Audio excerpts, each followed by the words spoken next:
On a affaire ici à la soustraction de deux termes qui comportent des racines carrées. Ici, on ne peut pas effectuer la soustraction immédiatement, puisque les nombres en dessous des racines carrées ne sont pas les mêmes. C'est comme si on voulait calculer des dollars moins des euros. On va devoir effectuer une conversion de devise. D'abord, il faut être bien conscient que 5 racines carrées de 24, c'est 5 fois racine carrée de 24. Maintenant, pour procéder à la conversion de devise, on va utiliser les carrés. Par exemple, 1, c'est 1 au carré, 1 fois 1. 4, c'est un carré puisque c'est 2 au carré, 2 fois 2. 9, c'est aussi un carré, c'est 3 au carré, c'est-à-dire 3 fois 3, etc. Alors, on va convertir le 24. Pour ce faire, on va utiliser ces carrés-là. On va chercher le plus grand carré qui puisse diviser 24. Alors, ce plus grand carré-là, c'est 4. Alors, on peut écrire 24 comme étant 4 fois 6. De même pour 54.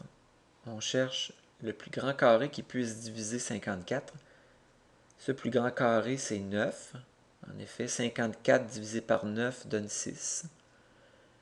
Alors, on peut écrire 54 comme étant 9 fois 6. Maintenant, racine carrée de 4 fois 6, c'est une multiplication. La multiplication nous permet de scinder en deux cette racine carrée. On obtient racine carrée de 4 fois racine carrée de 6. De même pour racine carrée de 9 fois 6, qu'on peut écrire racine carrée de 9 fois racine carrée de 6. Racine carrée de 4 s'écrit 2. Et racine carrée de 9, c'est 3. On peut ensuite effectuer 5 fois 2, 10.